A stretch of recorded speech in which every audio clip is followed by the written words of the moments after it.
Algo que quería preguntarte es, ¿qué te moviliza a ti? Es decir, ¿cómo te moviliza escribir? ¿Te duele el estómago, te duele la cabeza, sientes fríos, escalofríos, ¿no? Exactamente qué es lo que sientes cuando escribes, o es algo más bien cerebral? No, es a veces bien difícil. Es sobre todo cuando las cosas no te salen como tú desearías que te salieran. Me irrita, me molesta, me siento impotente, me frustra. Tengo que detener la escritura, a veces tengo que dejar dormir el texto, tengo que apelar a otros recursos, ¿no? Por ejemplo, si estoy escribiendo una novela, un recurso puede ser ponerme a revisar un cuento, ¿no? Dejar dormir esa novela durante una semana y ponerme a trabajar otro texto, ¿no? Sí, me incomoda muchísimo sentirme atracada en la escritura, ¿no? O sentir que no logro expresar lo que quiero decir, ¿no? El lenguaje es un verdadero obstáculo, es una trampa, ¿no? Porque cuando lo transcribes, cuando ya la idea la pasas a ver escrita, ahí tú te das cuenta, digamos, el poder que tiene el lenguaje para limitar tu capacidad creadora, ¿no? ¿Y alguna vez un personaje te ha escapado de las manos? ¿Te ha ido, digamos? Muchas veces. O sea, efectivamente, incluso en algunos textos, por ejemplo, se trataba de un personaje masculino, me daba cuenta que no funcionaba, no sabía si era un problema de edad, le cambié la edad, pero después me di cuenta que tampoco, y entonces al final decidí cambiarlo, o sea, que no fuera un hombre, sino que fuera una mujer, ¿no? Que me pasó eso en la novela Puñales Escondidos, que inicialmente el protagonista era un hombre y después me di cuenta que tenía que ser una mujer, pero de cierta edad, ¿no?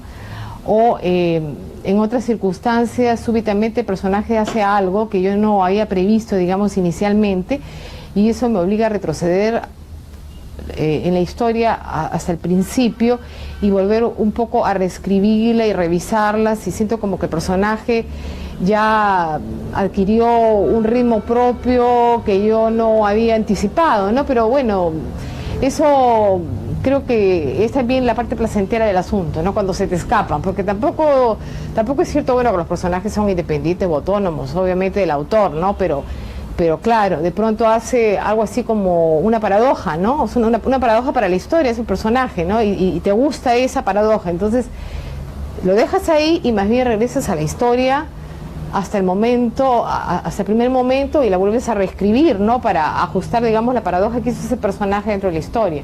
Bueno, Pilar, en la segunda parte de la entrevista quiero hablar sobre tu obra y en general cada uno de tus libros, comentarlos. Pero no quería irme al corte sin preguntarte algo. Tú has ganado muchos concursos en el Perú, bueno, gracias a eso has publicado los dos últimos libros, ¿no? Ave de la Noche ganó un concurso en el peruano-japonés y Puñales Escondidos en el BCR.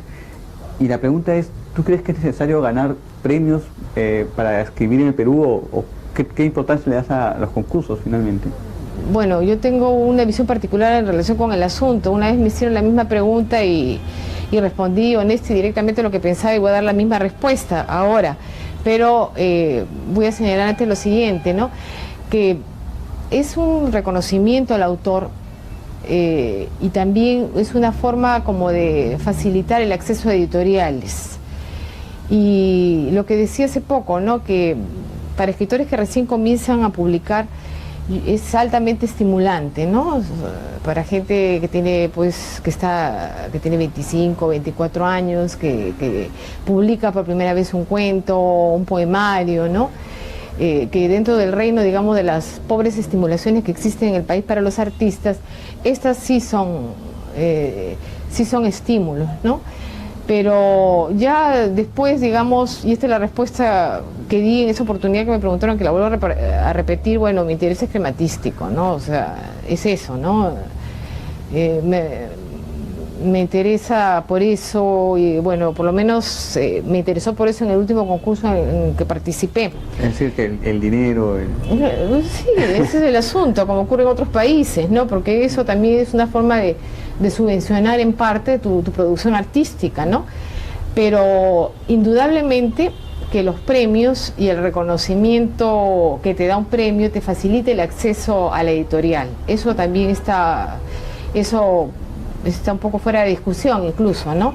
Sobre todo en un medio donde tenemos tan pocas editoriales y que es tan pobre el mercado editorial en posibilidades, y que para muchos escritores es difícil acceder a la editorial. Pero en general, esto es una cosa que de todas maneras hay que tener muy en cuenta. Los concursos son subjetivos, son muy arbitrarios. Tú has participado como jurado en concursos, yo he participado como jurado también en concursos, y sabemos que la selección de un ganador tiene que ver, digamos, con el tipo de productos que se han presentado para ese concurso en ese año, ¿no? A veces tienes que elegir el menos malo. A veces tienes una cantidad de trabajos que son muy buenos y es muy difícil tomar la decisión.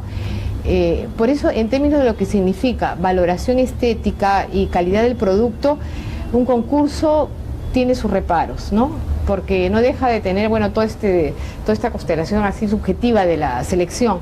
Y los grandes premios, las grandes editoriales en otros países, bueno, ya sabemos que hay una relación muy directa con las editoriales.